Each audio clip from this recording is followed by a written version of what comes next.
because it's time for Caplan's first look at his power rankings for the NFL season that's upcoming, right around the corner, doing push-ups. Yeah, we got 4 weeks till teams report. And by the way, so this is the time of year you see websites do it, television shows. On NFL radio, I'll go over these rankings where I'm hosting on Channel 88 on Saturday. But I want to get started here because this is the first time we're going to talk about it. And I know this is going to surprise some people because the Chiefs are back-to-back winners going for the third in a row, which would be historic. But I've got the Niners, again, now I want people to understand, like the Niners at number one. Why? It's based on roster, the quality of the roster, the quality of the depth, the coaching staff, and offensive, defensive schemes. If you just grade them on all of that, they're the NFL's best team. They're my number one team right now. Oh, you mean with all those receivers that don't want to play there anymore because they're not getting paid? You mean that team? Ayuk's under contract, so he'll be playing somewhere this season. So, and by the way, as I told you last time we talked about Ayuk, if they want to win a Super Bowl, take a look at him next year in terms of moving him or doing a sign and trade. But this year, he's got to be on the football team if they want to win a Super Bowl. Do you believe that they're going to keep him or trade him?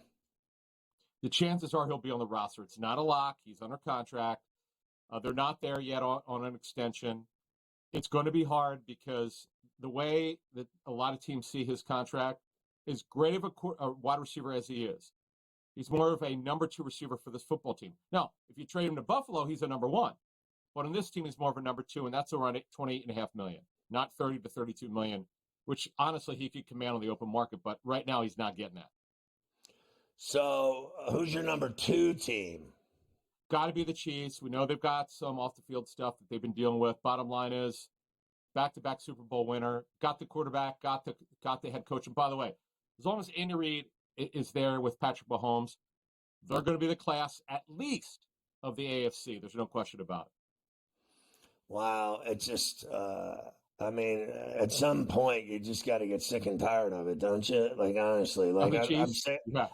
I'm sick and tired of it. I need someone to step up and punch them in the throat. Like we saw the Bengals do it, and then they blew the Super Bowl. But they got to have somebody step up this year. It can't be the same team every single year in the Super Bowl.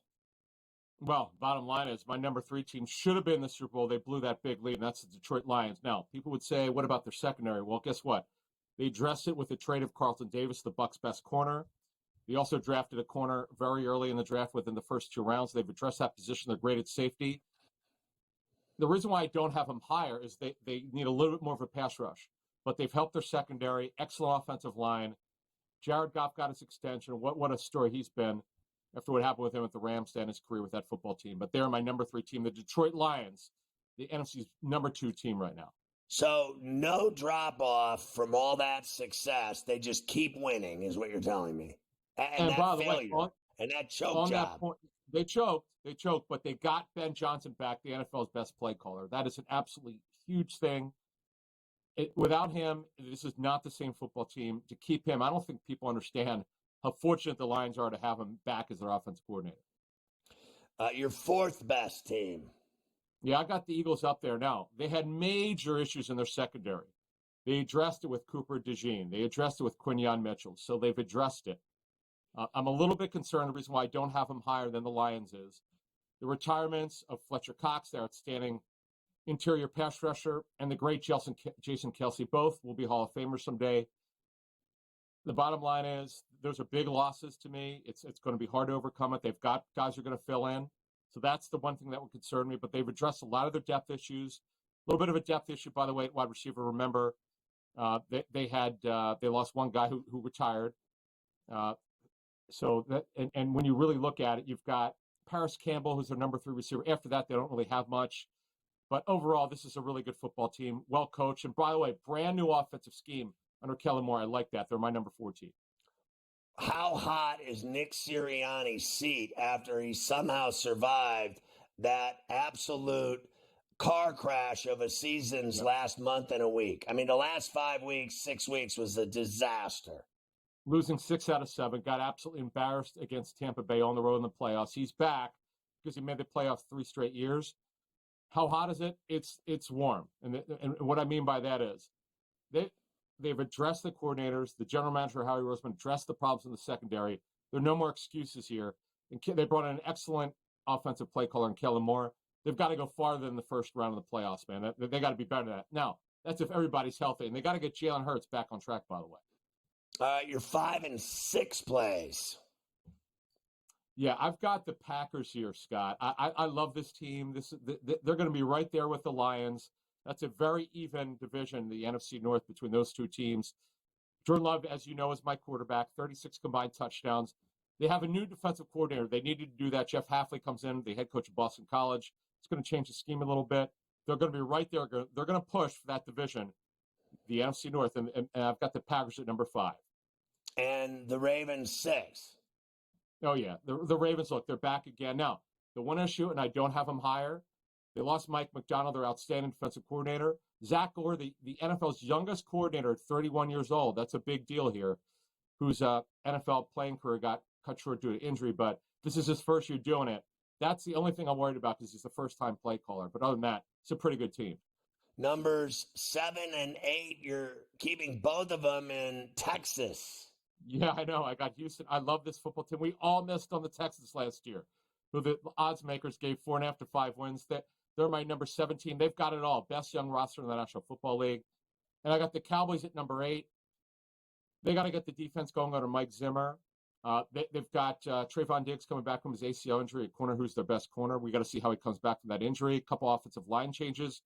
Zeke Elliott's going to be their starting running back. That's not going to be good enough. They're my number 8 team, the Dallas Cowboys. What about 9 and 10? Yeah, they're teams that only a couple hours away from each other. This is going to be a surprise to some. I've got the Cleveland Browns at number 9. Excellent offensive line. They've addressed the running back issue because of Nick Chubb's injury. Excellent defense coached by Jim Schwartz. The only issue is the quarterback, who has not played competent football since 2020. That's Deshaun Watson coming back from multiple issues with that right shoulder, with that surgery. So it's not a question will he be ready for training camp. How effective could he be in the regular season? That's why I don't have him at higher than number 9. And I got your Steelers at number 10. Here we go, Steelers. Here we go. You know their offensive line. They've addressed it. 5 new starters the last 2 seasons. They've addressed their secondary. The issue is at quarterback. What does Russell Wilson have left? That's a question. Yeah. I'll tell you what's not a question is that I'm able to go to games this year. I'm stoked. Pharrell traveling back to the Steel City to see multiple games. All right, 11 and 12. I know you're going to get Mafia excited here. Hot and bothered. They've got the Jets. You got to put Aaron Rodgers here and the Jets at 11. I would put him higher, but again, he barely played football last season. They've addressed their offensive line. It's not going to be great. The depth at wide receiver is a problem for me. Defense, perhaps the best in the National Football League. If Rodgers plays 14 games, they're probably going to win that division over the Bills. And you have the Jags at 12, the Bengals at 13, and Carver High's Bills at 14. Oh, he just gave you the finger right on the set. I saw it. Yeah, and I got the Bills getting in. Yeah, I got the Bills getting in. The last wild card spot, as of now, they're my 14th team. Wow. And so did you think that Lawrence deserved all that money? Yeah, because here's my understanding. They felt that they got in early because the numbers are going to go to $57, $60 million a year. He's their franchise quarterback. They've always felt that way.